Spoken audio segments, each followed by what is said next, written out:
Pagi, Kang. Hari Minggu udah di kantor. Iya nih semangat Kita karena mau ini ya menyambut presiden yang baru hari ini, Presiden baru Pak Prabowo Subianto. Subianto. Betul. Oke, kita sebelumnya sapa dulu Sobat Tempo yang sudah bergabung dengan kami di sini di Gedung Tempo live streaming putar balik dan bocor halus politik bersama juga Jelasin Dong menyambut pelantikan Prabowo Subianto.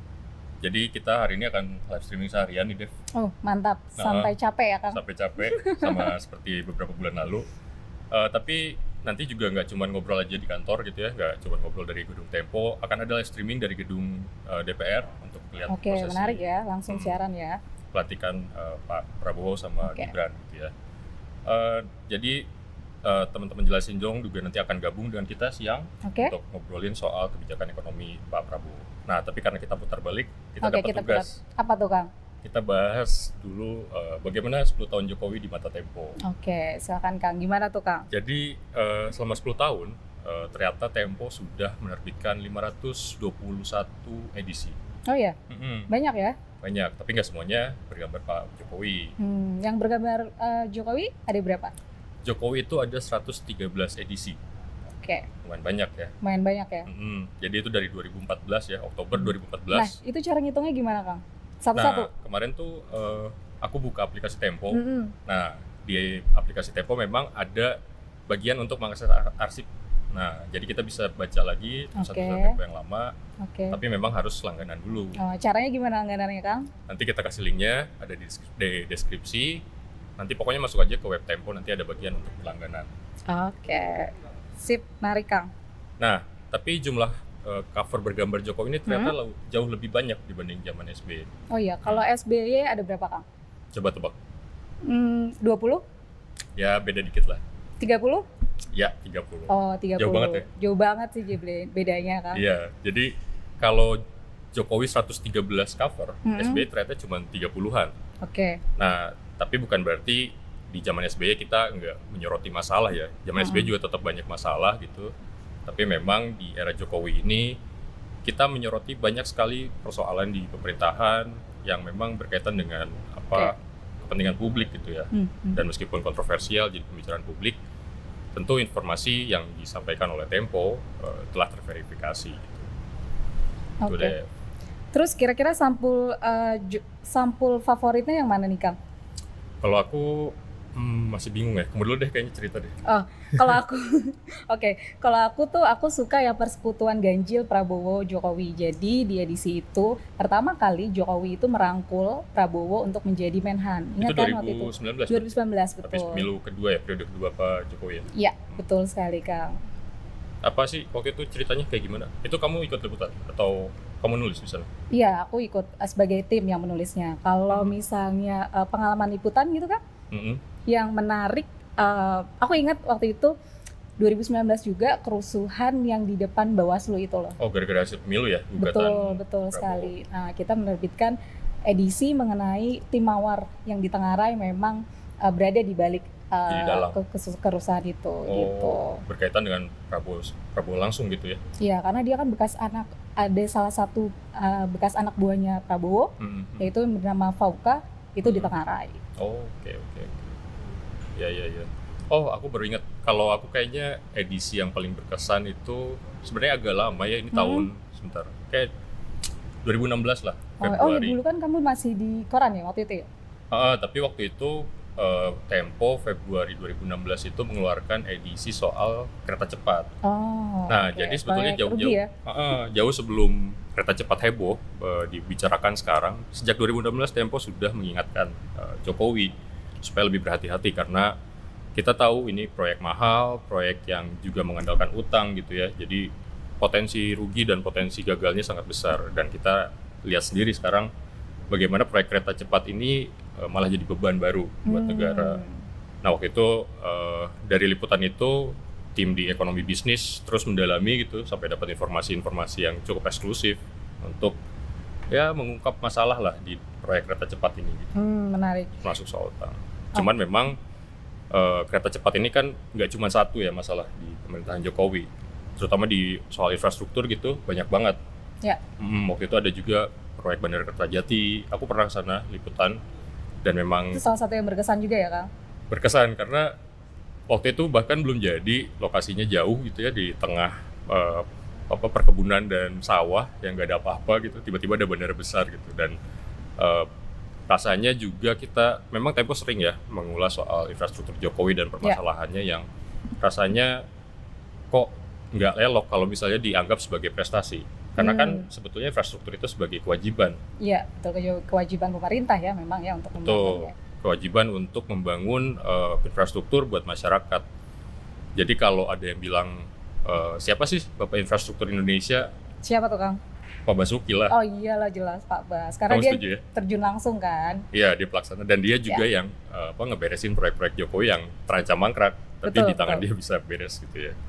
Nah, Kang, tapi meski rajin membangun, Jokowi itu juga dalam tanda kutip meruntuhkan sejumlah aturan yang kita tahu ya, kayak dulu waktu revisi UU KPK gitu kan. Itu 2019 juga ya?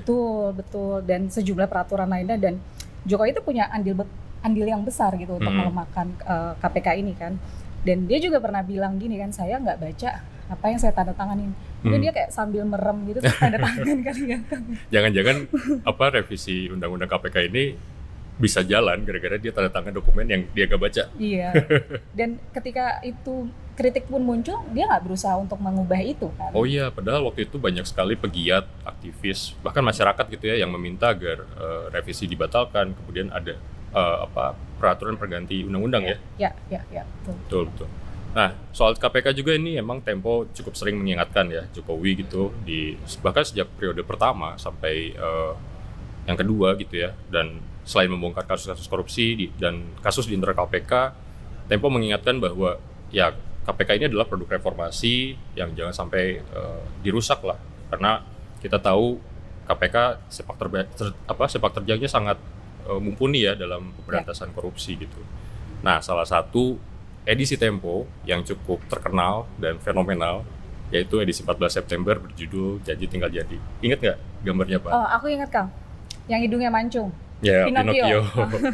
Nah, itu cukup kontroversi ya, liputan kita waktu itu karena Tempo diserang buzzer habis-habisan, bahkan di aplikasi Google Play Store rating Tempo waktu itu tinggal 1.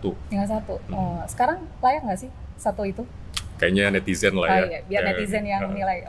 Kayaknya bintang 5 oke lah buat Tempo ya. Oh iya, 10. Karena kan kalau bisa boleh. Kalau ada 10 ya. Karena kan terbukti gitu liputan-liputan Tempo meskipun memang memantik kontroversi, banyak yang gak suka gitu ya. Tapi ya terbukti karena sudah terverifikasi gitu ya dan sudah dikerjakan sesuai standar jurnalistik gitu. Nah, sekarang selain soal KPK, isu yang juga hangat dan baru masih rame lah ya, soal reshuffle nih. Reshuffle ini kan selama pemerintahan Jokowi, berdasarkan catatan Tempo itu dia sudah 14 kali reshuffle dari 2014 sampai 2024. Jadi dalam setahun itu dia bisa lebih dari 1 kali ya Kang reshuffle ya? Iya bisa, ada yang kayak pernah dia 3 kali gitu. Oh oke. Nah, reshuffle terakhir ini yang cukup menghebohkan adalah ketika Pak Jokowi menggeser Bahlil dari BKPM, Kementerian Investasi menjadi Kementerian Energi Sumber Daya Mineral. Oh, yang baru dapat gelar doktor ya? Betul. Oh, dari UI. Oh ya, kampus kuning ya? Kampus kuning. Keren banget itu ya, 1,5 tahun udah bisa jadi doktor di UI pula gitu. Iya. Padahal kita tahu waktu Agustus itu setelah jadi reshuffle ke Kementerian Energi dan Sumber Daya Mineral, kemudian dia jadi Ketua Umum Golkar. Jadi di tengah-tengah kesibukan itu dia mampu menyelesaikan disertasinya. Meskipun memang belakangan netizen nih, lagi-lagi netizen yang mengungkap bahwa diduga ada joki atau penulis ghostwriter lah ya disebutnya gitu, yang membuatkan disertasi Bahlil. Tapi ya itu kita bahas lah. Nah benar tuh Kang, itu sebenarnya Tempo kan juga punya concern sendiri juga ya tentang pendidikan gitu. Oh ya. Kamu waktu itu bukan juga sempat nulis ya waktu itu di investigasi ya? Ya, itu proyek investigasi pertama di Tempo soal guru besar dan cukup menghebohkan. Tapi kita bisa saksikan gitu ya, pemerintahan Jokowi ini rasanya apapun bisa diakali. Jabatan guru besar aja bisa diakali gitu, apalagi ya mungkin cuma doktor gitu ya. Nah, tapi memang isu pendidikan yang tidak pernah selesai dan banyak masalah ini sampai sekarang rasanya jadi pekerjaan rumah Jokowi yang tidak pernah selesai gitu ya. Ini isu pendidikan, isu kemiskinan dan macam-macam gitu. Gitu Oke, deh Kang. kira-kira. Ada selain itu apalagi tuh Kang isu-isu yang memang biasa ditulis gitu yang hangat dalam 10 tahun terakhir ini, apa tuh soal Jokowi, pemerintahan Jokowi? Ya, kalau kita lihat ya dari 113 episode atau edisi majalah Tempo yang terbit setiap minggu itu, yang semuanya bergambar Jokowi itu memang nggak cuman masalah di pemerintahan ya. Ada juga urusan hubungan dia dengan para petinggi partai, kemudian kebijakan ekonomi yang rasanya malah memberatkan kelas menengah ya dan hanya menguntungkan investor. Lalu Tempo juga sempat berkali-kali menerbitkan soal rencana Jokowi dan orang-orang di sekitarnya, pendukungnya, untuk memperpanjang masa jabatan sampai 3 periode. Dan kemudian tentu saja yang juga heboh itu cawe-cawe Jokowi di putusan MK yang akhirnya meloloskan Gibran menjadi calon wakil presiden saat itu sebelum pemilu 2024. Oke. Dan dari isu Gibran inilah kemudian muncul isu yang sekarang jadi banyak banget dan sering banget diomongin sama Tempo juga orang-orang. Apa tuh Kang? Soal dinasti Oh, politik. iya pasti ya. Anaknya sekarang sudah dilantik ya? Betul. Akan dilantik ya? Betul. Tapi rasanya untuk dinasti politik Jokowi kita bahas di episode regulernya Putar Balik aja ya. Oke. Oke. Sobat Tempo, saksikan terus siaran langsung Tempo merayakan berakhir ya pemerintahan Jokowi dan memeriahkan pelantikan Prabowo Subianto.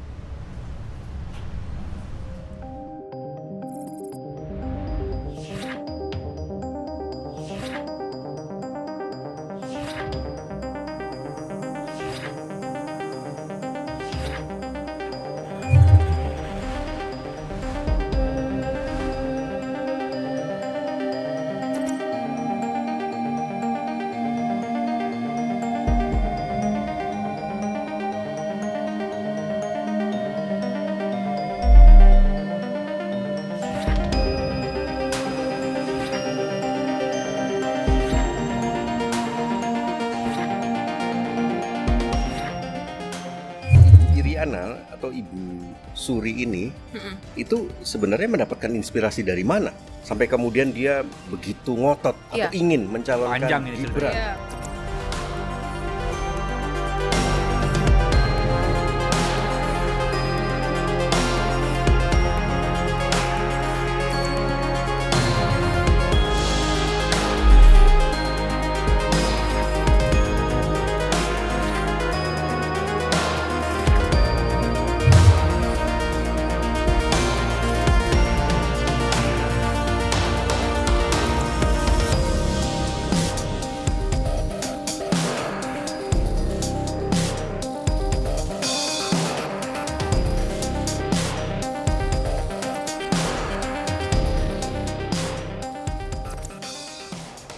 Bak dikisi makan, rame percuma.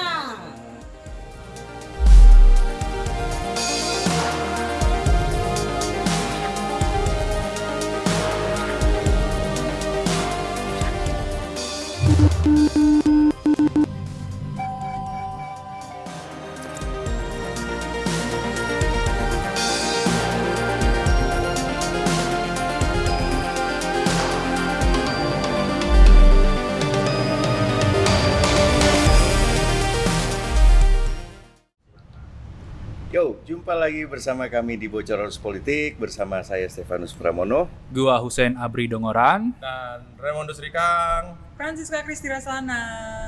Lengkap kita. Selamat pagi. Ngomong-ngomong kalian kenapa nih pakai baju hitam? Mestinya 20 Oktober itu kita rayakan dengan semarak gitu loh. Bajunya kok Ini kan menyambut rezim baru yang mungkin sama gelapnya. Melihat dari komposisi kabinet ya. 50% mirip Mulyono. Ya. Jadi kalian happy ya hari ini ya? Happy. Happy.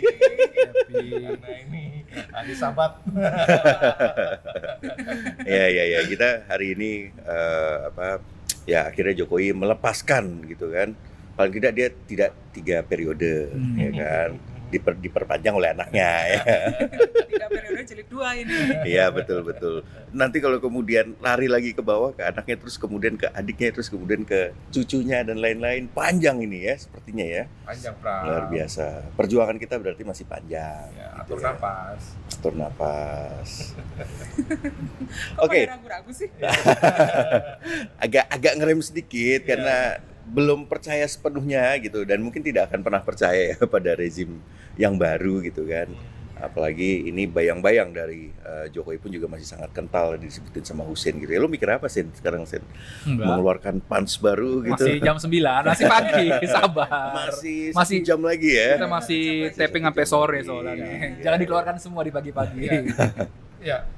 Ya, dan seperti kata Hussein ya, untuk pemirsa podcast Tempo dan juga penonton YouTube tempo.co, kita live sampai sore ya, sampai Sampai capek sore. lah. Sampai Gitu, capek. sampai capek. Jadi saksikan terus diskusi-diskusi kita karena akan banyak tamu yang datang ke sini. Spill dong Kang, siapa tamunya Kang? Adalah beberapa biar jadi Oke. surprise gitu kan. Yeah. Emangnya Jokowi doang yang bisa kasih surprise gitu kan. Kenapa sih dendam banget lu Kang? Akhirnya 10 tahun yang membagongkan gitu. Masih ada 10 tahun lagi Kang. Iya. Ada 10 tahun lagi gitu ya, dan masih terbuka berbagai kemungkinan gitu kan.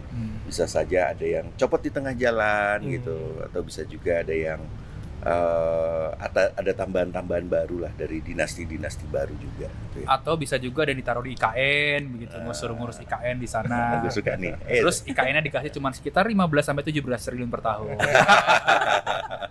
Atau ada yang sudah mudik ke Solo, balik lagi ke Jakarta. Nah, omong-ngomong soal mudik ke Solo nih. Aduh, Nah, ini langsung ada detail cerita banget. ada Dia cerita lagi. seru nih ya. Jadi kita mancing-mancing siapa yang kena duluan di sini kan. Jadi kan direncanakan akan ada 400.000 relawan yang memadati Solo dengan jumlah penduduk kurang dari 600.000 gitu. Artinya Solo ketumpahan rezeki lagi gitu kan. Ya beruntunglah masyarakat Solo ya kan. Tapi kalau kita melihat ini kan ada pengerahan-pengerahan ya. Ya. Kita pegang proposalnya beberapa waktu lalu gitu, dan Cica yang paling tahu banyak tuh soal mainannya. Gimana tuh, Ca? Aduh. Silakan Cak, sampai sesi selanjutnya silakan. Tinggal kita 1 jam serahkan. lagi, 1 jam Oke. kurang 55 menit. Kemarin gue kontakan sama temen di Solo. Nah. Terus nanya, jadi nggak tuh 400.000? 400.000 itu banyak loh katanya. Jadi mungkin yang dikerahkan itu nggak sampai 400.000. Dan yang bekerja Klaim. Berubah klaim. ya waktu Ya. itu. Ini kan soal cuan juga. Cuan 400.000 juga. beda dengan 10.000 gitu loh. Betul, ya. Dan yang bekerja di sana itu relawan semua, gitu. Jadi memang relawan ini yang mencetak spanduk, gitu. Terima kasih Jokowi, selamat Yeah. datang. Guru gitu. bangsa. Guru bangsa, Jokowi guru bangsa, dan pengerahannya itu oleh relawan, dan memang sudah dikoordinasi jadi satu gitu ya, Pram ya. Jadi nanti yang menjemput di bandara di Boyolali itu relawan juga, yang mengantarkan sampai rumah juga relawan. Ya. Nah, pengerahan itu nggak cuma di Jakarta, tapi nggak cuma di Solo, tapi di Jakarta juga. Di Jakarta ini yang pekerja adalah BUMN, Ya, Kementerian BUMN. Kementerian BUMN. Dikerahkan ya. Iya, ada belasan BUMN yang dikerahkan untuk diminta membuat panggung-panggung di sekitar Jalan Tamrin sampai di Istana Negara gitu. Panggung-panggung ini seperti pesta rakyat gitu loh, pesta rakyat, terus menghadirkan artis, menghadirkan penyanyi gitu, lalu ada beberapa orator di situ. Kemudian ada dibikin semarak gitu kayak pesta-pesta kecil, tapi BUMN yang bikin. Ya. Gitu, Sebetulnya bukan masyarakat. ini bukan pesta rakyat lah. Pesta partai. Pesta pejabat. Oh, pejabat. Tapi Jangan memang begitu. cara Jokowi ya menutup 10 tahun pemerintahannya dengan mendatangkan dan mengerahkan relawan ini kan kemudian menjadi identitas Yeah. 10 tahun pemerintahan kan. Yeah. Jadi salah satu penopang pilar Jokowi 10 tahun ini adalah relawan begitu loh, dan fungsi partai politik yang sebelum-sebelumnya ya berjalan dan menopang dinamika politik mulai pelan-pelan tuh tergeser kan Pram, Senca, oleh kehadiran relawan-relawan ini gitu loh. Dan ya ini fenomena baru dan kayaknya akan terus jalan gitu dalam 5-10 tahun ke depan dalam pemerintahan Prabowo, karena kita tahu relawan Jokowi banyak juga yang kemarin menyokong Prabowo. Hampir semua ya. Ya, Dan akhirnya dihimpun kembali kan oleh Jokowi ya. Salah satunya kan ada yang namanya Eko Sulistyo juga tuh, yang menjadi koordinator relawan pada saat 2014 kan, terus kemudian dia bergabung ke Ganjar waktu itu. 2024 itu, dan akhirnya ditarik lagi kan sama Jokowi kan, ikutlah dalam pertemuan dan ya mereka juga akan menggemakan berbagai keberhasilan, ucapan terima kasih gitu dan lain-lain gitu ya. Lu mau terima kasih nggak, Cak, kira-kira sama Jokowi? Terima kasih Pak Jokowi Atas atas kinerjanya selama ini 10 tahun. Ini bagian dari iklan. Iklan terima kasih Jokowi. jadi nggak dari hati lo ya. Dari Kang aja deh. Ya karena Tempo juga memahami dan melihat gitu ya, Ya. bahwa damage yang dihasilkan oleh pemerintahan Jokowi ini begitu luar biasa ya. Ya. Dan ini juga memberi beban baru untuk pemerintahan berikutnya, walaupun juga tentu saja bayang-bayang Jokowi masih sangat kental di situ, mulai dari kabinet ya, tentu saja juga ada anaknya di situ kan. Itu loh.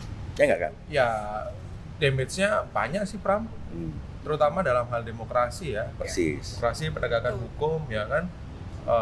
Banyak pemberitaan di luar media-media asing menyoroti ya, 1 tahun terakhir bagaimana Jokowi dinasti, membangun dinasti, terus kemudian tantangan-tantangan di bidang ekonomi, banyak sekali damage-nya yang mungkin orang luar atau publik ya, masyarakat banyak membacanya bahwa ini keberhasilan, dan itu kemudian dipakai kan sebagai salah satu upaya untuk menutup 10 tahun dengan itu tadi, pencapaian, kinerja dan macam-macam. Tetapi di balik itu semua ada banyak persoalan gitu kan. Undang-undang KPK direvisi yang membuat Komisi Pemberantasan Korupsi sekarang menjadi lemah, ya kan, macam-macam lah aku kira. Ya, menyambung Rikang tadi kan soal banyaknya damage Jokowi terhadap demokrasi, penegakan hukum. Nanti kita akan hadirkan ya narasumber di sini yang tahu dapur pemolesan istana seperti apa. Wah, cakep itu. Itu Jadi nanti kita kuliti lah, detailkan bagaimana permainan tingkat kepuasan Jokowi dan Oke, gue suka nih kalau ngelihat muka Husein tuh sudah berseri-seri gitu. Nanti dia menemukan sesuatu yang baru gitu ya. Dia bilang nanti kalian gak usah lama-lama ngomongnya gitu. Narasumber kita akan membocorkan ya berbagai strategi Jokowi untuk ya soal tingkat kepuasan yang selama ini soal ya sampai bahkan 70%, 80% gitu loh. Dan dibocorin sekarang aja lah ya narasumbernya lah ya. Sekarang Karena kita ada panggil hasil nanti riset di sini ya. Ada hasil risetnya gitu, bahwa 52% ya penduduk Indonesia itu menganggap bahwa 52% responden deh menganggap bahwa Jokowi sering melanggar konstitusi. Iya. Betul. Ya. Dan ya udah memang benar adanya. Gue sih masih agak percaya lah. Mungkin angka itu ditekan juga tuh. Nanti kita tanya sama Sama ya. Sama risetnya ini menarik karena menyangkut dengan fenomena akhir-akhir ini Pram, dinasti gitu. Dinasti. Karena risetnya ini menguliti apakah publik atau responden itu percaya Jokowi membangun dinasti atau enggak. Nah, ini nanti kita bisa temukan nih perspektif di statistik angka-angka itu dengan fenomena politik atau perspektif politik. Jadi menyambut atau juga mengiringi pelantikan juga ya. Jadi biar pemirsa kita tahu bagaimana sih 10 tahun ke belakang ini apa yang dilakukan Jokowi dengan riset-riset dan survei-survei. Ya. ngomong-ngomong presiden udah memasuki Presiden presiden terpilih ya. Sudah memasuki wilayah mana itu? Senayan. Senayan. Semanggi ini. Jadi gue inget ya cerita Ferry Amsari beberapa waktu lalu di pelantikan 2019 ya. Waktu itu kan seharusnya pelantikan tuh sekitar jam 10 pagi lah karena sesuai konstitusi ya. Tapi di eranya Jokowi itu jam 1 atau jam 2 baru pelantikan. Ya kan dia kan memang sebenarnya kan memperpanjang jabatan. Gue tanya sama orang PDIP waktu itu masih bagus kan. Kenapa lu Bang, gue bilang mau ngikutin pergantian presidennya itu di jam 1 atau jam 2. Dia bilang ini klinik bos, dia bilang. Kenapa? Karena gimana masa negara klinik? Iya, berdasarkan filsafah Jawa, Pram. Pergantian hari itu di antara jam 2 kalau nggak salah. Makanya itu dia. Nanti lo kalau salah dirombon lo. Oh iya. Tapi gue mau nanya ya, bagaimana cara terbaik kita untuk mengucapkan selamat tinggal terhadap Jokowi? Bye-bye. Nggak usah lah, nggak perlu ngapain. Menurut gue nggak selamat tinggal, dia nggak pergi. Iya. Tetap ada. Dia ini cuman mudik, Oh, ya itu kan? dia. Karena dia akan kembali lagi ke Oh, Jakarta iya. gitu. Iya, Dia iya. mengintai pasti kapan momentum yang tepat untuk gue masuk lagi gitu kan. Dan kita tahu bahwa dia juga akan cawe-cawe setelah sebulan berpuasa katanya. Iya. Gue nggak percaya sih dia akan sebulan berpuasa politik gitu ya. Kenapa? Lah karena dia pasti akan terjun langsung untuk memenangkan jagoan-jagoannya. menyetrika Jawa Tengah. Persis gitu. Jawa Tengah akan dia mainkan lagi dan jangan lupa Sumatera Utara. Oh, iya. Ada menantunya di situ, masuk mantunya mantan presiden kalah sih ya kan, nggak mungkin dong. Pak nih, Pasti dia dikompor-kompor akan sama terus. Uncle Pram nih Pak Bukan. Jokowi. Ini logika sederhana aja sih. Pasti dia akan bergerak gitu loh untuk kemudian membantu memenangkan menantunya. Ya nggak, Cak? Ya, betul. Tuh, Cica aja Mantap. percaya ya nggak? Kita tunggu sampai keluarga lain dia maju di pilkada. Ya. Terus rencana selanjutnya Jokowi apa lagi, Cak?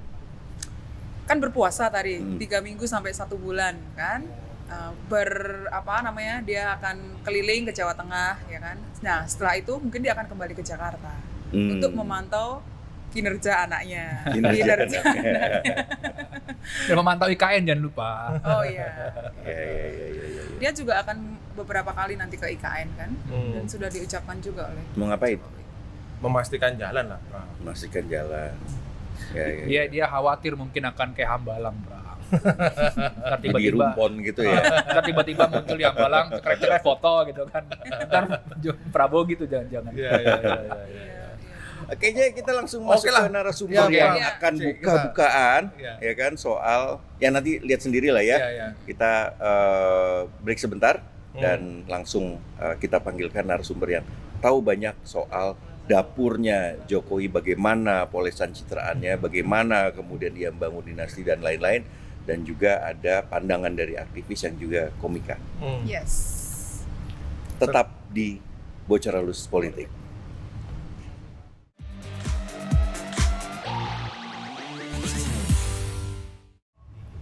Balik lagi kita di acara live Bocor Halus Politik dan sudah ada narasumber kita 2 orang, ada Bang Semi, komika dan juga aktivis ya Bang, dan juga Bang Saiful Mujani dari Saiful Mujani Research and Consulting. Ya, selamat datang Bang di live Bocor Halus Politik dan kita detik-detik nih Bang menjelang pelantikan dan lengsernya. Jam berapa? Jam Pelantikan? jam 10 ya, jam 10 Jam 10. gitu kan. Nah mungkin saya singkat gitu kan. 10 tahun pemerintahan Jokowi, Bang Semi dan Bang Saiful, apa nih komentarnya nih? Ya, bisa dibilang menyedihkan. Tetapi saya juga sedih nih karena Jokowi mau lengser. Ini sebagai komika ini kita akan kehilangan. Kehilangan apa? kehilangan materi roasting. Masih ada anaknya. Ini ada anaknya ya. Itu untungnya juga ya, untuk sekaligus rugi. Tetapi kalau dibilang nanti Prabowo, ini juga ironis. Banyak orang mengharapkan Prabowo ini membawa perubahan, itu adalah sebuah ironi yang tragis lah. Karena bayangkan kita menitipkan demokrasi kita, saking kita udah desperate-nya, kita menitipkan demokrasi kita kepada sosok Prabowo, itu nggak mungkin terpikir 2014 atau 2019. Tetapi kayaknya itu adalah solusi yang paling mungkin. Kalau Prabowo dan Jokowi nanti pecah kongsi gara-gara Fufu Fafa itu mungkin membawa solusi yang bagus untuk Indonesia gitu. Ironi ya, bahwa kita menitipkan demokrasi kita kepada tangan Prabowo, itu sebuah. Iya. Mas Saiful gimana soal 10 tahun Jokowi? Singkat. Di luar harapan, Hmm. karena saya concern-nya dari dulu terutama soal demokrasi, ya merosot selama 10 tahun Jokowi ini dengan menggunakan berbagai ukuran apapun gitu ya, bukan hanya menurut saya, tapi orang-orang yang serius memperhatikan Indonesia. Indonesia itu sebenarnya harapan dunia loh untuk demokrasi, karena negara yang besar penduduknya, juga langka di negara-negara yang mayoritas penduduknya Islam, beragama Islam, itu langka demokrasi. Nah, Indonesia itu sebetulnya satu eksperimen yang sangat penting untuk merubah peta demokrasi di dunia sebenarnya. Tapi 10 tahun terakhir ini dan ironisnya dilakukan oleh orang yang bisa mencapai puncak kekuasaan secara demokratis. Itu ironisnya. Dan memang pola-pola pelemahan terhadap demokrasi itu polanya sekarang di dunia adalah dilakukan oleh orang-orang yang menang lewat kontestasi demokratis. Nah itu kita alami, seperti juga di banyak negara yang melemah demokrasinya, di India, di Amerika Serikat. Dan kita harapkan sih ke depan, tapi kalau tadi dibilang berharap sama Prabowo, saya sih tidak pernah berharap. Nggak pernah nitip juga gitu ya. Jadi kalau Prabowo tidak berhasil memperbaiki demokrasi, aku tidak menyalahkannya. Kira-kira begitu. Karena memang tidak pernah berharap pada Prabowo untuk memperbaiki demokrasi. Oke. Bang Semi sama Bang Saiful, ini ada beberapa topik nih yang akan kita bahas dalam kurang lebih 1 jam ke depan. Kita putar nih, ada beberapa permainan nih yang kita putar, nanti muncul topik di situ dan akan kita bahas, kita kuliti, kita kupas topiknya. Silakan.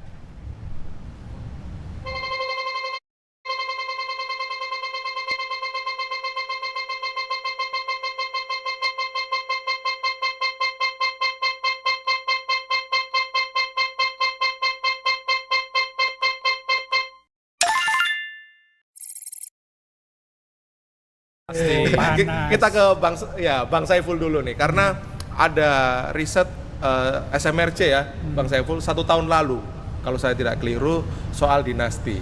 68% responden percaya Jokowi sedang membangun dinasti politik. Gimana itu, Bang? Itu kan penilaian masyarakat umum ya. Persis. Jadi bukan soal Jokowi sedang membangun dinasti atau apa, tapi yang lebih penting adalah apakah masyarakat menolak atau tidak terhadap politik dinasti itu. Karena kita akhirnya sekarang kan proses penolakan atau penerimaan itu kan semuanya diukur dari dukungan di pemilu, ya kan. Nah kalau masyarakat menolak dinasti, mestinya Gibran nggak dipilih dong. Tapi kenyataannya kan dipilih, kan gitu loh. Jadi ada di situ inkonsistensi antara sikap untuk menolak dinasti dan perilaku politiknya memilih dalam hal ini. Nah, saya sih melihat bahwa dinasti dalam pengertian yang spesifik ya, bukan politik keluarga. Dinasti adalah satu sistem politik di mana kekuasaan itu didasarkan atas dasar keturunan di mana orang yang menurunkannya itu sedang berkuasa. Kira-kira kayak gitu. Kalau kayak siapa ya? Kayak Kennedy misalnya. Itu cucunya kemudian berkarir di politik, ya enggak lah. Karena yang penting adalah menggunakan pengaruh kekuasaan atau tidak. Kira-kira kayak gitu. Itu yang ditakutkan, dikhawatirkan di dalam politik dinasti. Seperti raja lah, seperti kita kan punya raja di Jogja kan, raja kan Jogja itu.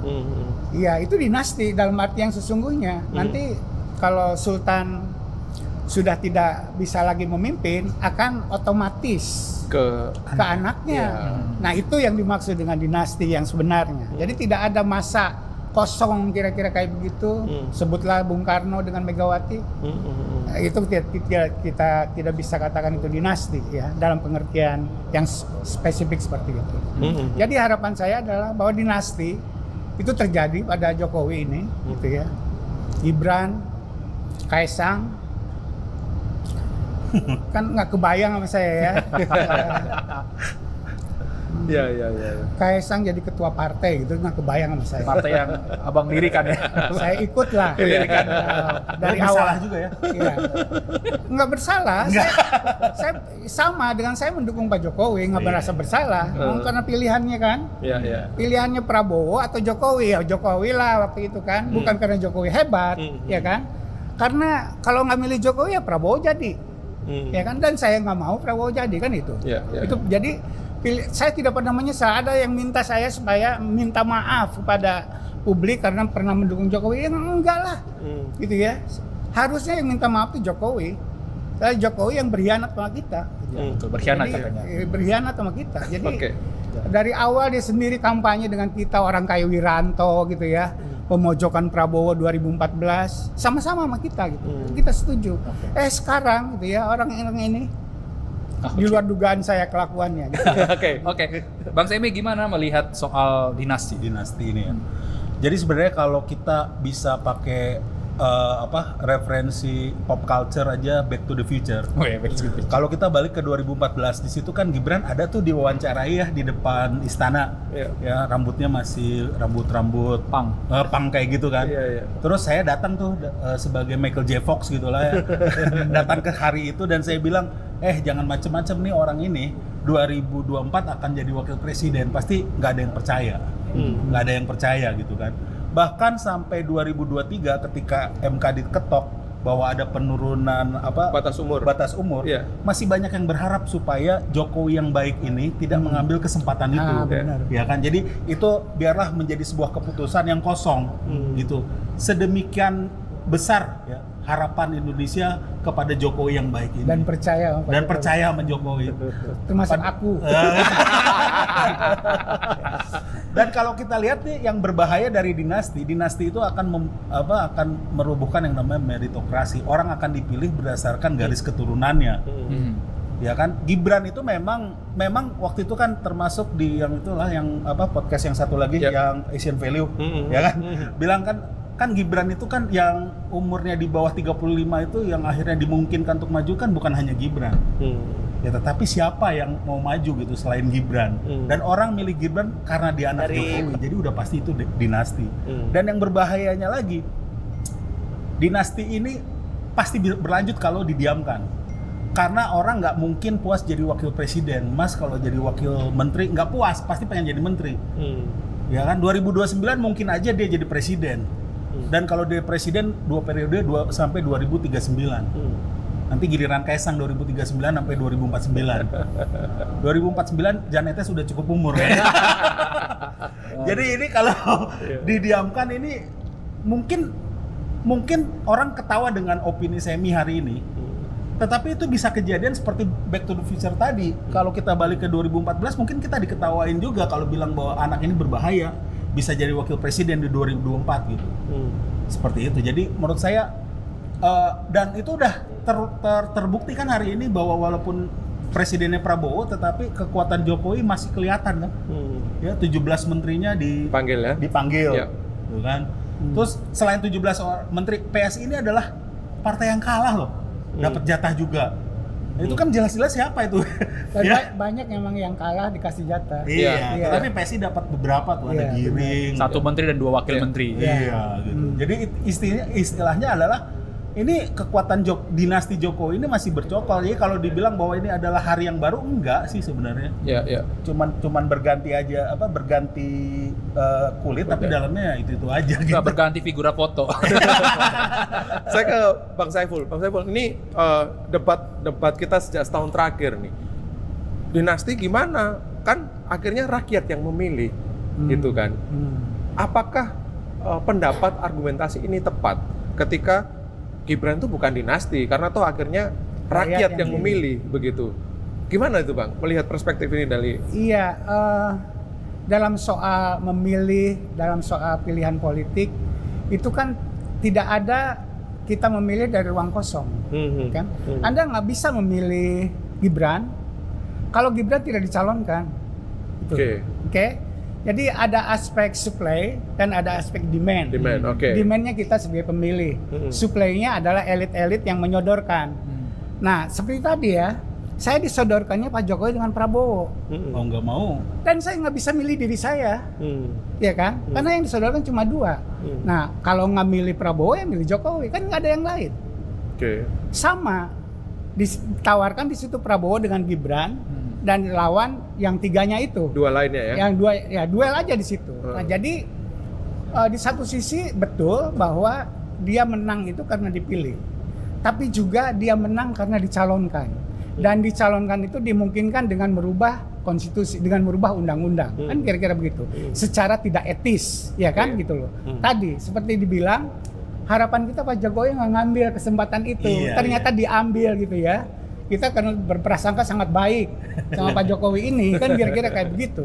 Nah jadi menurut saya adalah tidak benar, karena pemilu itu bagaimanapun bersandar kepada rule of law, bersandar kepada hukum, ya kan? Nah, hukum itu diantaranya adalah orang bisa ikut pemilu apabila ada calon. Calon itu tidak dicalonkan oleh rakyat, tapi dicalonkan oleh elit, dicalonkan oleh Pak Jokowi. Sederhananya kira-kira kayak gitu. Kalau Pak Jokowi tidak berkuasa, nggak mungkin Gibran itu bisa jadi calon. Seperti teman-teman kita, tetangga-tetangga kita yang lain sama aja. Gibran itu apa hebatnya, kan kira-kira begitu ya kan. Cuma dia itu bisa jadi calon karena anaknya Pak Jokowi. Kira-kira gitu. Dan Prabowo membutuhkan Pak Jokowi, that's it. Sesederhana itu. Makanya saya melihat bahwa saya sedang menulis ini yang agak serius tentang electoral mechanism of democratic backsliding. Jadi mekanisme pemilu yang melahirkan keruntuhan demokrasi kita. Kemunduran demokrasi kita. Jadi saya melihat di situ justru demokrasi kita itu lemah justru lewat pemilu. Karena pemilunya udah dimanipulasi, kira-kira begitu. Makanya dari awal saya bilang kalau ingin pemilu ini berintegritas, masukkan Pak Jokowi ke penjara. Sebelum pemilu, saya bilang begitu. Jadi harus diproses secara hukum. Tapi kan mana ada DPR yang berani melakukan hak angket untuk memproses persoalan ini. Semua sudah dipegang dia ya, Mas. Semua sudah dipegang dia, diancam semua. Yang saya dengar dari bocor halus. Kita ke Bang Sami. Bang, apa bagi kita ya, publik, masyarakat luas gitu kan, ini kesempatan, tidak banyak kesempatan, privilege yang diperoleh oleh anak-anak muda begitu. Kita anak-anak muda mestinya juga punya privilege dong untuk menjadi pemimpin, tetapi dalam konteks Gibran dia punya privilege yang sangat besar gitu, dengan ada bapaknya gitu kan, ada pamannya gitu kan. Nah, ke depan Abang melihat apakah kemudian orang-orang kita yang tidak punya privilege ini masih punya kemungkinan untuk jadi leader gitu. Sedikit menyambung dari Bang Saiful tadi, bahwa ini yang seperti Rocky Gerung bilang, bahwa kita tuh langsung meloncat ke elektabilitas ya. Kalau kita lihat elektabilitasnya Gibran, apalagi dengan pengaruh Jokowi, ya pasti tinggi kalau dibandingkan Semino Slimboy gitu kan. Tetapi apakah dia layak untuk dielek ya, untuk dipilih? Kalau masalah indeks dia terpilih pasti lebih tinggi dari kita banyak orang gitu kan. Tapi kalau Rocky dengan gamblang bilang sebelum masuk elektabilitas dia harus secara etik dia bisa dipilih atau enggak. Nah, terus yang kedua baru secara intelektual bisa dipilih atau enggak, gitu kan, dengan IP 2,3 itu ya kan. Artinya sebenarnya ke depannya harus ada perubahan yang mendasar dari sistem pemilu ini. Apakah sekarang gini, untuk jadi pegawai negeri aja atau jadi pegawai BUMN kita IPK-nya harus 3,0 ya. Masa jadi wakil presiden boleh 2,3 gitu. Artinya orang-orang yang elektabilitasnya tinggi suatu saat tidak akan bisa berkontestasi kalau dia secara intelektual juga tidak punya indeks yang baik. Harusnya seperti itu. Bagaimana itu bisa terbukti? Artinya undang-undang pemilu memang harus diperbaiki. Yang kedua, jangan sampai pemilu kita atau politik kita menjadi politik yang berbiaya tinggi. Sekarang kan memang kita menganut namanya trias politika. Ada legislatif, eksekutif, sama yudikatif. Tapi semua juga tahu bahwa yang paling menggoda adalah eksekutif. Karena eksekutif ini bisa meruntuhkan yang lain. Eksekutif itu cukup menarik orang-orang dari partai tertentu untuk masuk ke ke koalisinya. Legislatifnya bubar, koalisinya bubar. Sedangkan legislatif tidak bisa, misalnya tiba-tiba Puan, lu jangan terima jadi menteri, bergabung aja jadi oposisi. Nggak menarik kan kalau ngomong kayak gitu kan. Tetapi kalau dari sisi eksekutif, lu gabung dong koalisi gua, nanti gua kasih 3 menteri. Bubar nggak itu legislatifnya? Koalisi yang jadi pengimbang itu akan bubar gitu. Jadi ini yang harus diperbaiki. Jadi jangan sampai politik kita itu jadi cuman ajang 5 tahunan bagi-bagi amplop, ya kan? Kita juga tahu semua, ya kan? Di Bawaslu juga tahu bahwa semua yang lolos ke Senayan itu bagi-bagi amplop, nggak ada yang enggak. Ada nggak yang jadi kasus kriminal? Harusnya dikriminalisasi itu kan. Selama itu dibiarkan ya, bahkan ada yang kemarin katanya habisnya berapa? Puluhan miliar lah ya. 80 miliar. Ya, paling besar kami dapat info tuh 85 miliar. 85 miliar. Saya udah pernah hitung. Untuk calon DPR dan terpilih dia. Saya hitung kemarin nih, ya. kalau gajinya ditambah tunjangannya, ditambah dana reses, ditambah dana aspirasi, itu sekitar dapat 5 miliar setahun. Kali 5, 25 miliar. Nggak nutup gitu. Artinya dia harus membuat kebijakan yang nanti bisa nutup gitu. Anggaran yang bisa nutup. Si 80 miliar. Menjual kebijakan itu yang paling mahal. Jadi selama undang-undang pemilunya ini ya namanya money, sebenarnya ujungnya apa? Money politik. Dinasti itu kenapa kuat? Karena dia Ditopang oleh ditopang oleh dana yang tidak terbatas kan? Iya. Ya kan? Dana yang tidak terbatas itu yang kita tidak punya. Kalau kita punya, kita bisa bentuk dinasti. Yang memungkinkan dinasti dengan uang tadi itu karena kekuasaan tadi itu ya. Jadi pastilah saya percaya lah ya, Pak Jokowi tidak punya uang banyak. Ya. Ya kan? Ya banyak tentu dibandingkan dengan saya. Ya, dibandingkan dengan kita berempat banyak. Iya. Tapi tidak sebanyak operasinya, kira-kira kayak begitu ya. Itu dimungkinkan karena dia pejabat negara. Dia bisa minta bantu pada siapa saja karena kekuasaannya. Ya. Siapa pengusaha yang tidak takut sama penguasa? Ya. Kira-kira kayak begitu. Ya. Ya, jadi oleh karena itu bahayanya dinasti itu di situ. Bahwa dia bisa menggunakan kekuasaan untuk mobilisasi resources, termasuk uang, Bansos lah bisa dibilang kan? bansos termasuk di dalamnya gitu ya. Untuk kepentingan politiknya, untuk politik yang keluarga, kira-kira kayak begitu. Jadi oleh karena itu menurut saya, dan memang kembali memang harus dilakukan revisi besar-besaran terhadap undang-undang pemilu. Untuk membuat satu tadi ya, lebih inklusif pemilu itu semua warga punya kesempatan yang kurang lebih sama, itu satu. Itu prinsip dasar dalam demokrasi kan itu, bukan yang lain-lain. Oleh karena itu kemudian supaya ada kesempatan yang sama juga, ongkos politik untuk menjadi gitu ya. ongkos politiknya juga harus diatur sedemikian sehingga orang-orang biasa itu bisa menjadi pejabat seperti Pak Jokowi. Kira-kira kayak begitu. Nah, itu kerjaan yang tidak mudah karena yang sedang berkuasa di DPR, mereka kan yang punya wewenang di DPR dia, gitu ya. dia juga pasti reluctant Iya. untuk mengubah Untuk ini mengubah gitu. itu. Yang bisa mengubah itu diantaranya adalah sikap demokratik dari MK. Itu satu. Kedua, orang-orang di jalan demonstrasi itu Gerakan masyarakat gerakan masyarakat itu tidak, atau media. Baik. Agak susah kita berharap pada status quo untuk melakukan perubahan dari dalam. Baik. Ya nih memanas ya diskusinya, makin panas. Nanti kita break dulu sejenak. Nanti kita akan ada sesi selanjutnya. Tunggu. Jadi jangan kemana-mana.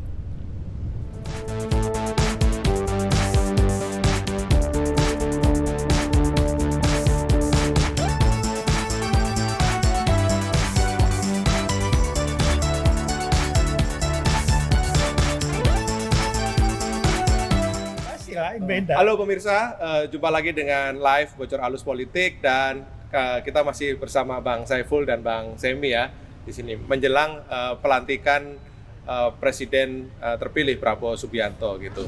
Ya, sebelum diskusi dimulai mungkin kita lihat dulu nih di Suasana di DPR ya. Di DPR sejumlah Tamu-tamu negara sudah mulai hadir di sana.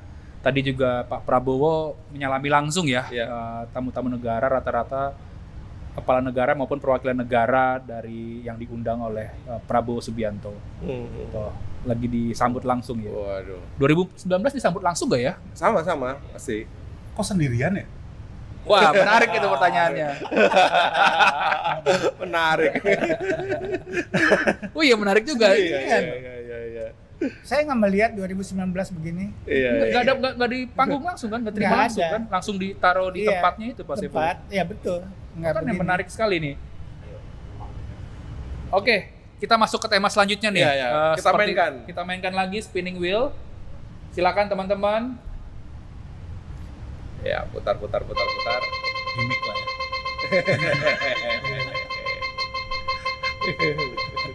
Biar lucu lah. Stop. Ya. Waduh, merah ini. Tadi kuning, 3. sekarang merah. Tadi 1 sama 3, 2 nggak, padahal 2 yang menang. Emang kadang-kadang ya. Nasib demokrasi. Nasib demokrasi. Mainkan Sen. Kita mainkan. Nah, Bang Saiful, gimana melihat nasib demokrasi nih pasca beralihnya rezim di tangannya Pak Prabowo? Ke depan akan seperti apa? kita belum tahu ya. Kita lihat 5 tahun ke depan tentu saja. Tapi sebagai analisis sebutlah begitu ya, kemungkinan ke sana. Saya melihat bahwa Pak Prabowo tidak punya record ya. Karena begini, kuat dan lemahnya demokrasi sekarang di dunia itu dipengaruhi oleh agensi, bukan struktur. Agensi itu artinya orang-orang, pelaku-pelaku, pejabat-pejabat, elit-elit. Itu yang dimaksud dengan agensi. Bukan struktur. Misalnya sebuah demokrasi akan stabil dan terkonsolidasi, berkembang dengan baik. Misalnya apabila kondisi ekonomi baik, apabila ketimbangan mengecil dan seterusnya dan seterusnya. Itu teori lama. Sekarang banyak negara yang ekonominya tidak buruk, ketimbangannya tidak buruk, tapi demokrasinya merosot. Itu karena perilaku tidak demokratis dari elitnya. Perilaku tidak demokratis dari elitnya itu dipengaruhi oleh cara pandang dia tentang demokrasi. Ya. Misalnya kita sebutlah dalam 10 tahun Pak Jokowi gitu ya. Kalau Anda perhatikan pendapat Pak Jokowi tentang demokrasi dan pembangunan ekonomi gitu ya. Kalau dipaksa kira-kira kalau suruh memilih antara pembangunan ekonomi dengan HAM, dia bilang saya mendahulukan ekonomi. Nomor 2 HAM itu. Kira-kira begitu. Kalau orang yang punya komitmen terhadap demokrasi yang kurang lebih sama dengan pentingnya dengan pembangunan ekonomi, dia akan bilang kalau ditanya begitu, itu pertanyaan yang salah. Harusnya dibilang begitu, ya kan? Saya tidak bisa memilih antara demokrasi dengan ekonomi, harusnya begitu. Ini pemenang Nobel sekarang, Acemoglu, gitu ya. Itu tesisnya diantara pentingnya inklusif institusi yang inklusif yang diterjemahkan secara lebih eksplisit oleh Acemoglu adalah demokrasi, itu memperkuat ekonomi. Pandangan-pandangan seperti ini, seperti juga Amartya Sen gitu ya, memperkenalkan gagasan kenapa India bisa berkembang secara pelan-pelan karena politiknya lebih terbuka. Kira-kira kayak begitu. Itu satu contoh. Artinya apa? Kalau saya melihat Pak Jokowi yang berkuasa secara demokratis, orang biasa bisa jadi presiden, itu saja mengabaikan demokrasi. Bagaimana dengan Prabowo? Yang recordnya memang tidak pada posisi yang sangat aktif memperjuangkan demokrasi. Di zaman tentara dulu kita tahu, masa Anda mungkin belum pada gede, belum pada lahir gitu ya. Zaman saya masih mahasiswa, kita bisa membedakan gitu ya antara tentara gitu ya reformasi dan tentara yang anti reformasi. SBY termasuk Pro reformasi. yang pro reformasi. Ada Agus Wijoyo di situ dan beberapa segelintir gitu. No, itu. Ada 3 orang. Waktu itu SBY, Agus Wijoyo yang sekarang jadi dubes di Filipina. Ada satu lagi almarhum kalau nggak salah. 3 orang itu bintang. Waktu tentara masih sangat kuat waktu itu dan ingin melakukan reformasi dari dalam untuk lebih terbuka dan seterusnya. Prabowo tidak ada di kelompok itu. Dia di kelompok yang sangat konservatif di bawah ketiaknya Soeharto, kira-kira kayak gitu. Jadi dilihat track record-nya, kalau kita bicara orang itu mau apa ke depan kan sedikit banyak kan dipengaruhi oleh sejarahnya. Ya kan, kita tidak deterministik, tapi itu sedikit banyak akan mempengaruhi bagaimana dia cara pandang dia. Menurut saya, kalau dilihat dari latar belakangnya, apalagi terlibat misalnya dengan penculikan dan seterusnya, dia sendiri diberhentikan gitu ya oleh Pak Wiranto, oleh Pak Habibie waktu itu. Bayangin gitu. Walaupun dengan hormat ya. Apapun, pokoknya diberhentikan. Pokoknya dia diberhentikan. Itu kan bahasa kata Pak SBY. Saya tanya soal ini, ya itu terhormat itu kan tata krama aja bahasa kita. Kira-kira. Sebenarnya diberhentikan, kira-kira begitu. Nah, jadi saya dilihat dari ini tidak ada track record-nya bahwa Prabowo ini akan memperkuat, akan memulihkan demokrasi kita yang udah longsor 10 tahun di bawah Jokowi, kira-kira kayak begitu. Jadi saya tidak terlalu optimis ke depan dan mungkin juga jangan terlalu berharap demokrasi kita akan baik.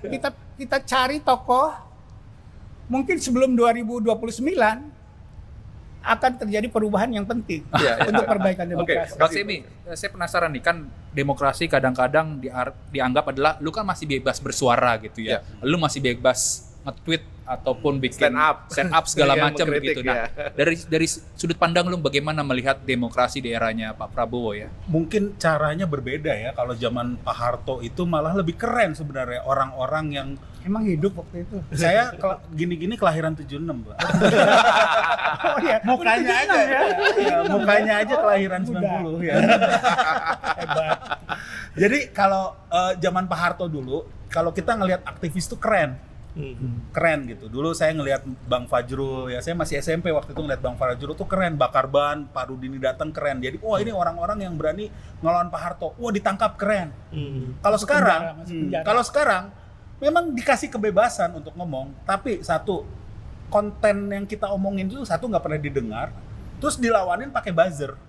Gitu. Jadi nilai kita diturunkan sedemikian rupa. Lu ngapain lu banyak ngomong, lu juga ngomong gitu gara-gara nggak dapet jabatan kan, karena lu nggak dapet job dari pemerintah kan. Jadi sebenarnya itu juga bentuk lain daripada pengekangan kebebasan gitu.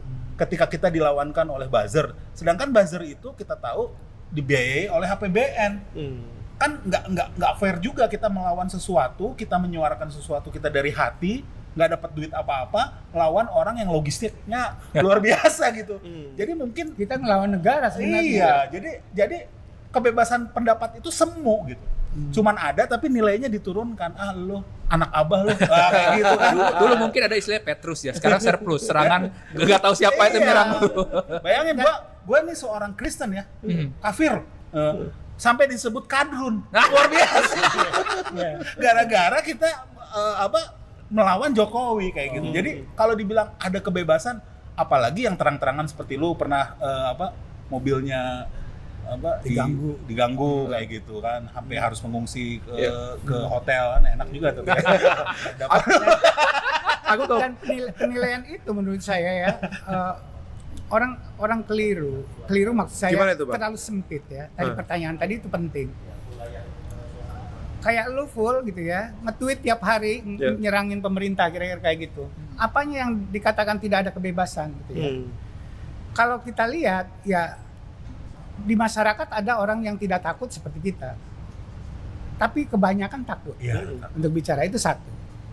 Jadi saya termasuk di kelompok minoritas yang tidak takut. Itu jangan lupa itu satu. Kedua, demokrasi is not only omon-omon gitu loh. Oke, bukan hanya ngomong.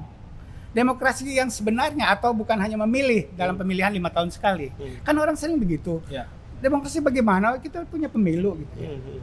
Pertama adalah tadi pemilunya seperti apa. Tapi yang kedua yang lebih penting lagi adalah dari demokrasi ini yang paling hilang di demokrasi kita, dan menurut berbagai studi menunjukkan bahwa ada aspek di demokrasi yang orang lupa. Salah satu unsur yang terpenting dari demokrasi itu adalah kontrol eksekutif oleh legislatif maupun yudikatif. Check and balances itu Sudah nggak ada sekarang. Justru demokrasi itu dirasakan hidup, ada tiap hari, hadir tiap hari. Itu kita lihat bagaimana interaksi DPR dengan presiden. Harus dilihat itu, karena itu bisa terjadi tiap hari. Demokrasi ada tiap hari. Kalau pemilu kita 5 tahun sekali nyoblosnya, kan udah nyoblos hilang.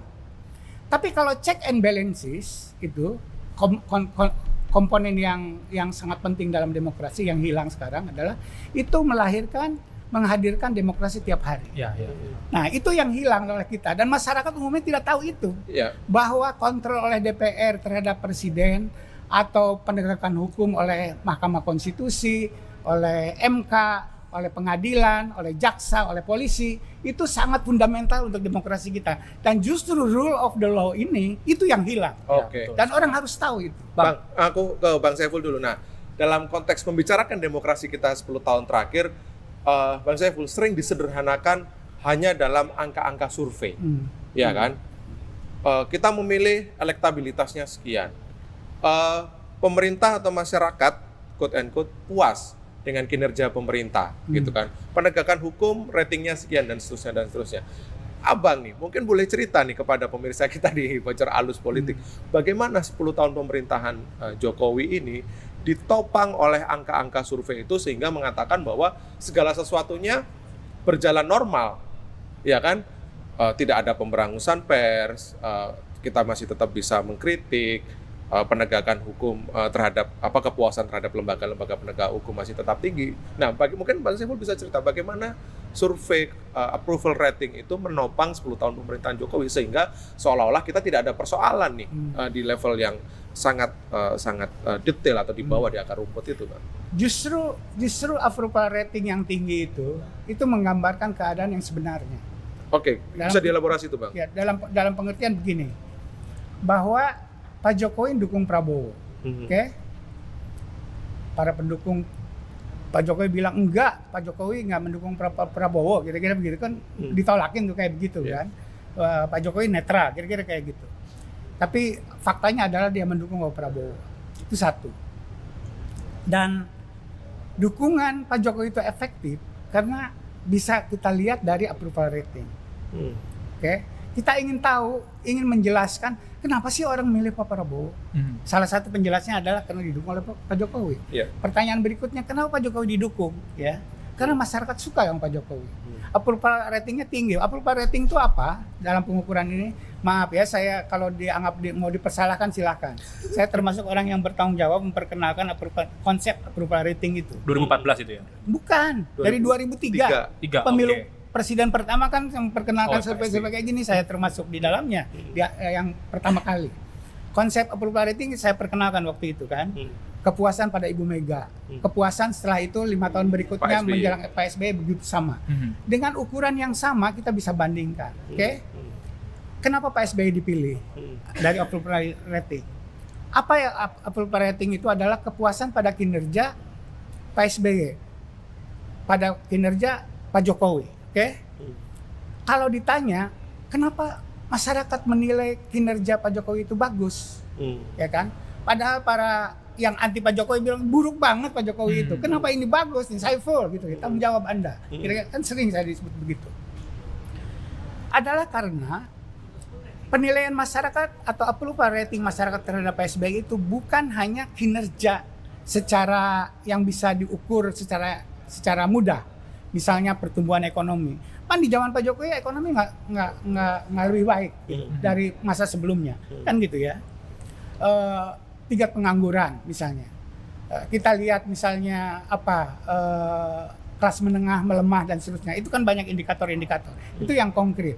Masyarakat umum tidak gitu ya, tidak melihat itu.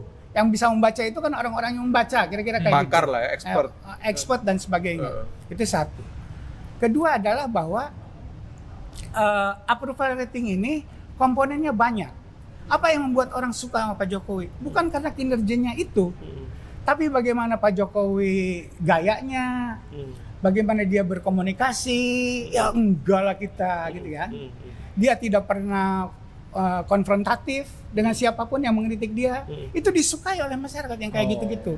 Jadi yang dimaksud dengan approval rating itu tuh komponen banyak di dalamnya, oke? Cuma kita untuk bertanya kepada orang secara umum karena untuk menjelaskan output dari pemilu gitu ya, dibuat pertanyaan yang sederhana. Puas atau tidak gitu ya? Bagaimana kinerja Pak Jokowi selama ini? Bagaimana, apakah Anda puas atau tidak dengan kerja Pak Jokowi? Kerja dalam pengertian apa? Dalam omon-omon, termasuk di dalamnya, gitu ya. Bagaimana Pak Jokowi sebagai orang dari kelas bawah, kalau menengah ke bawah, orang yang bukan dari elit tadinya gitu ya, bisa jadi presiden, itu aja orang udah suka, ya kan? Yang kayak gitu. Jadi unsur-unsur psikologis masuk ke dalam komponen kepuasan pada kinerja Pak Jokowi gitu. Jadi jangan di-compare dengan aspek-aspek yang gampang mengukurnya. Oleh karena itu, kalau Anda breakdown antara orang yang cukup literate dengan politik dan yang kurang literate dengan politik, orang pendidikannya SD dengan yang pendidikannya perguruan tinggi, orang ITB kayak beliau ini gitu ya. Itu nilainya beda. Iya. Ngomong-ngomong soal Pak Jokowi nih, Bang. Ini udah datang dia nih. Dijemput langsung sama Prabowo dari mobil. Ini masih presiden ini ya? Masih. Kan jam 10 lewat baru berpindah-pindah. Iya. Bang Semi, mungkin tadi menyambung Bang Saiful ya, Bang Semi. Bahwa sebenarnya kinerja itu tapi maaf, saya potong lagi, tadi belum selesai tuh. Jadi kalau ditanyanya approval rating bahwa Pak Jokowi itu antara orang yang berpendidikan dan tidak berbeda. Iya. Cuman mayoritas masyarakat kita tuh kurang berpendidikan, itu masalahnya kan. Dan kita nggak bisa menyalahkan siapa-siapa. Kondisinya seperti itu. Makanya kita punya presiden seperti ini. Karena resource untuk membuat orang jadi presiden itu bahan bakunya seperti ini. Kurang, kira-kira kayak gitu. Dan kita bisa nggak menyalahkan siapa-siapa. Itulah agenda kita ke depan gitu ya. Jadi pendidikan menjadi sangat mutlak untuk merubah demokrasi kita. Pak, sebentar, saya agak penasaran soal tadi yang soal survei segala macam. Artinya selama ini tingkat kepuasan publik terhadap Jokowi ditanya itu hanya pertanyaan umum ya, puas atau tidak gitu ya? Tidak seberapa? Ya enggak, dalam analisisnya di break. Kalau pertanyaannya sebagai independent variabelnya adalah seberapa puas ibu atau bapak dalam pertanyaannya ya dengan kerja Pak Jokowi selama ini. Selama ini saja begitu ya? Selama ini gitu aja. That's simple. Tidak nggak ekonomi mungkin segala nanya macam. sama orang pendidikan SD rumit pertumbuhan ekonomi bagaimana Pak. Oke. Kan, tapi, nah ini dia. Hal-hal yang terukur tadi punya hubungan positif dengan jawaban terhadap puas dan tidak puas tadi ya. Cuma hubungan positif itu juga tidak besar. Komponennya kalau dibuat korelasi kayak gitu ya, kalau orang-orang statistik, itu kira-kira 20% lah. Oke. Kontribusinya. Jadi tidak terlalu tinggi ya Bang? Tidak terlalu tinggi, kira-kira kayak gitu. Nah oleh karena itu, komponen non tangible yang tidak terlihat itu banyak. Tadi senyumnya Pak Jokowi, sederhananya Pak Jokowi, kira-kira kayak gitu. Oke, karena komponen-komponen yang tangible tadi kan seringkali nih teman-teman komika nih Bang Semi memakai atau menggunakan bahan baku kinerja pemerintahan itu sebagai bahan-bahan ini roasting begitu. Artinya apakah ini menunjukkan memang itulah kondisi yang terjadi di masyarakat. Orang melihat bahwa bahan pokok masih bisa dijangkau, tetapi sebenarnya banyak orang lain yang menangkap persoalan besar gitu sehingga jadi bahan baku teman-teman komika sebagai bahan roasting. Saya mau ngomentarin dulu soal statistik ya, bahwa sebenarnya saya juga nggak terlalu percaya statistik itu. Karena statistik itu ada sampai bukunya How to Lie with Statistic. Ya. Jadi gimana kita mengolah data-data itu untuk berbohong gitu. Jadi dibilang bahwa sebenarnya statistik itu seperti bikini. Dia hampir menunjukkan seluruh badan dari wanita kan, bikini itu. Tapi menyembunyikan bagian-bagian penting. Ya kan bikini kan yang disembunyikan bagian-bagian penting ya kan. Tapi hampir jadi statistik itu seolah-olah tuh wah ini keren datanya, tapi bagian-bagian penting dari komponen surveinya disembunyikan. Apakah sebelum disurvei dikasih bansos dulu gitu. Bu ini bansos, ibu puas nggak? Ya puas lah jawabannya gitu kan. Nggak gitu lah, nggak gitu. Ya contohnya seperti itu. Nggak gitu. Nggak gitu. Kasusnya nggak begitu. Itu bagaimana berbohong dengan statistik itu dijadikan catatan kaki aja untuk mengkritik, hati-hati untuk membaca itu. Tapi tanpa statistik kita nggak bisa banyak bicara gitu loh. Jadi apapun ya. Jadi ya udah terbukti kok. Orang puas dengan Pak Jokowi, yang milih Prabowo banyak, yang milih Pak Jokowi sampai 2 kali, kira-kira kayak gitu. SBY juga sama gitu ya. Jadi itu proof soal itu ya. Cuman kita harus paham bahwa tadi dibilang bagaimana orang bisa puas, apa yang membuat dia puas, kenapa dia penilaiannya positif seperti itu yang harus dipelajari.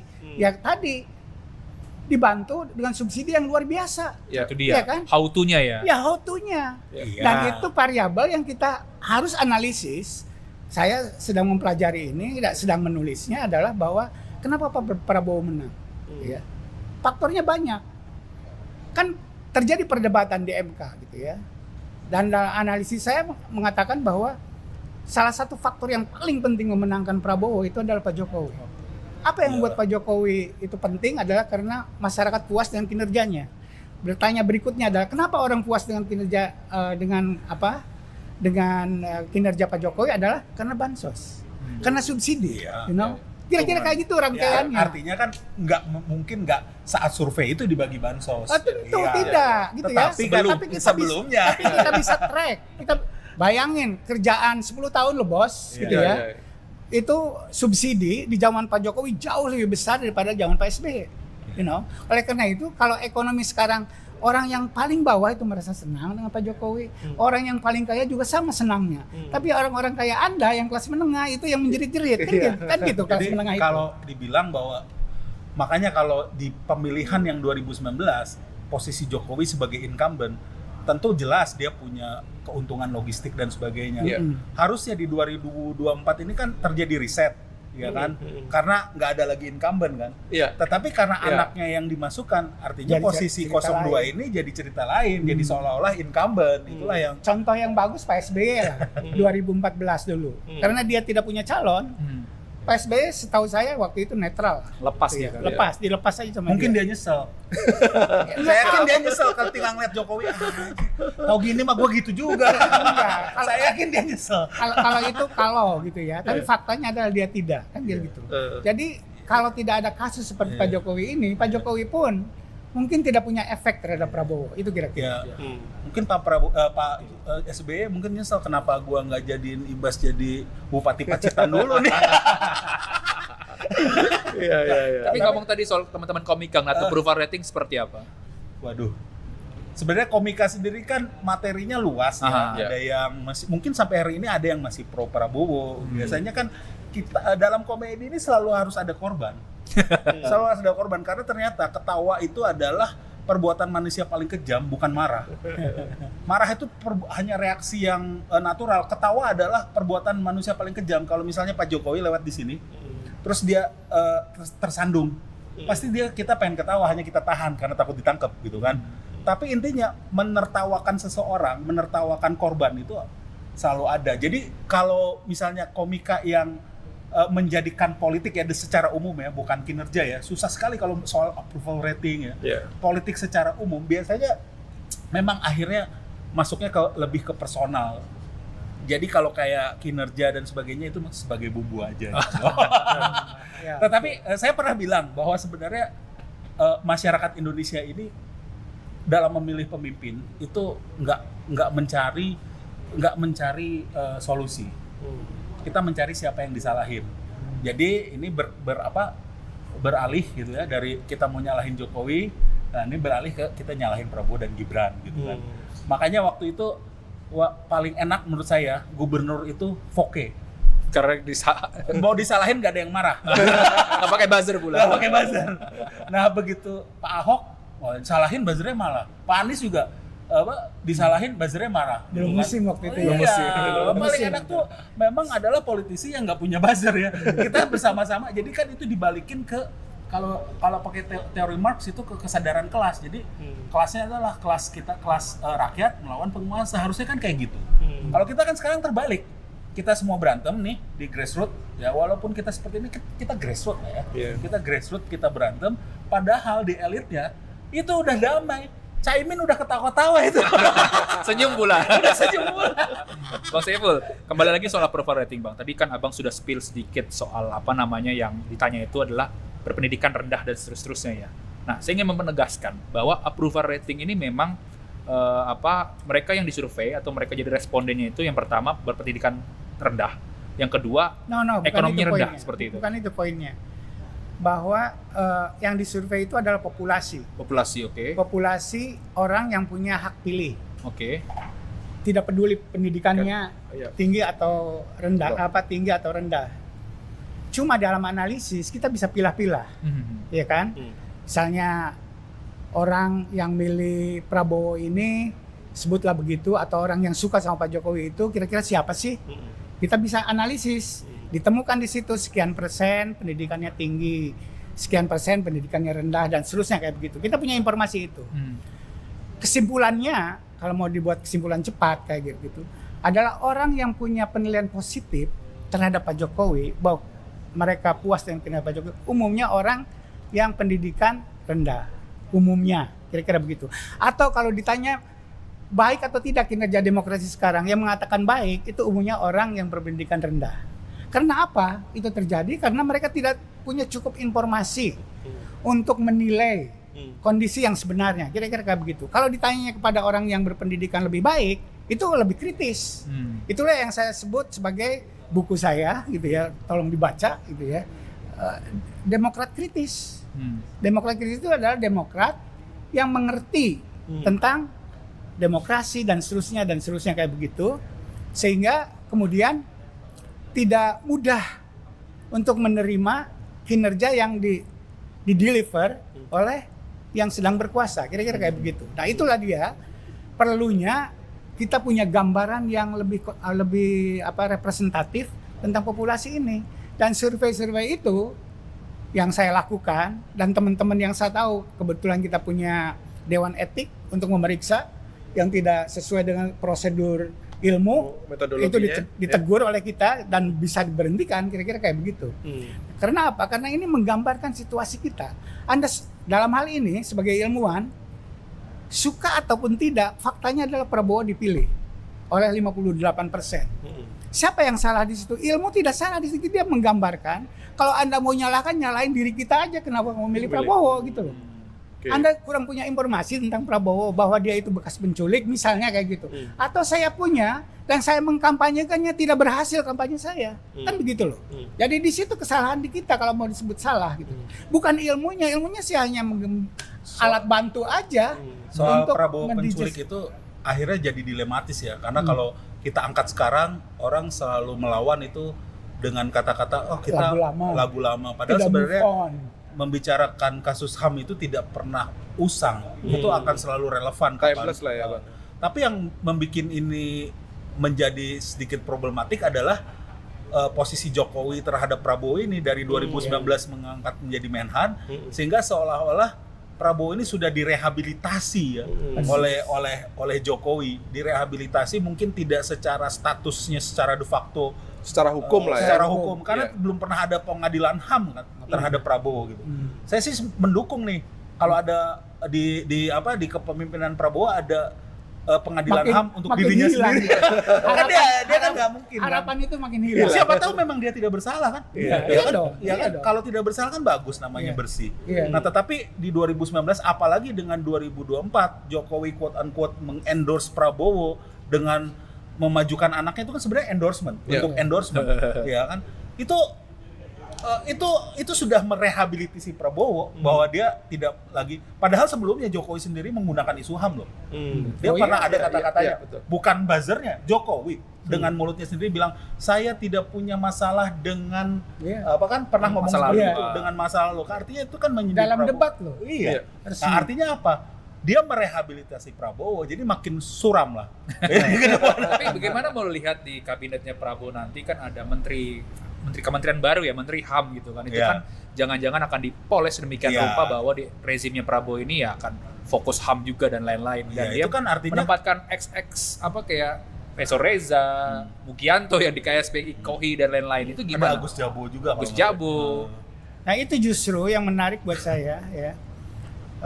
Seperti aspek-aspek yang lain juga adalah bahwa persoalannya rehabilitasi itu betul-betul terjadi.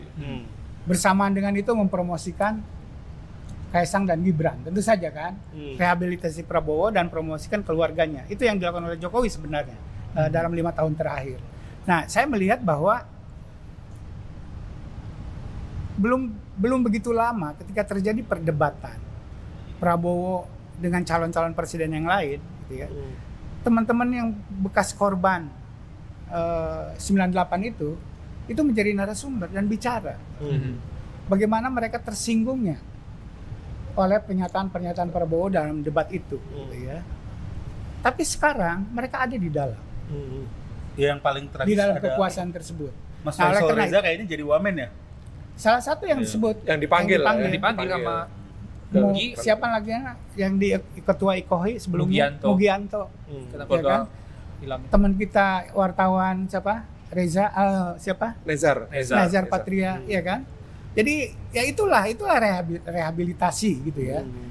Untuk siapa? Untuk Prabowo. Jadi makin punya alasan untuk mengatakan bahwa Pak Prabowo tidak sekejam yang Anda persepsikan tentang masalah hak asasi manusia ini. Betul. Bahwa Prabowo dari awal memang begitu terjadi pelanggaran tersebut, setelah dia tidak lagi diuber-uber secara politik, waktu awal tahun 2000-an, dia banyak merekrut, mengajak orang-orang yang pernah jadi korbannya. Banyak. Yang itu cara dia gitu ya. Cara dia untuk melakukan rehabilitasi inisiatif seperti itu. Nah, sekarang bukan hanya dia yang melakukan itu, tapi dia dibantu oleh Jokowi. Orang seperti Budiman Sujatmiko kurang apa? Kita anggap ini sebagai seorang oposisi terhadap rezim militer waktu itu, ya kan? Teman ya, aktivis kita. Tapi ya itulah sekarang yang terjadi. Dia sebut apakah itu move on, apakah itu memaafkan. Ini bukan soal memaafkan dan tidak memaafkan. Kita harus punya clear soal ini gitu ya. Kita tadi dikatakan bahwa harus ada proses hukum yang jelas. Dan kita tidak bisa juga menghukumi Prabowo secara langsung. Kita hanya menduga-duga. Kan tidak salah menduga, karena ada fakta. Diberhentikan secara resmi dari dinas militer. Itu yang jadi alasan kita. Nah sekarang dibuktikan di pengadilan, kan dihentikan proses pengadilan tentara waktu itu yang dilakukan. Oke, Sin, Bang Saiful dan Bang Semi, ini kita sudah memasuki detik-detik pelantikan nih Prabowo Subianto. Pemirsa Bocor Halus Politik Live, kita juga masih akan terus menyaksikan pelantikan ini, dan terima kasih juga ke Bang Saiful dan Bang Semi atas penjelasan dan perspektifnya kepada pemirsa Bocor Halus Politik pagi ini, dan kita terus bersama-sama di Bocor Halus Live pagi hari ini.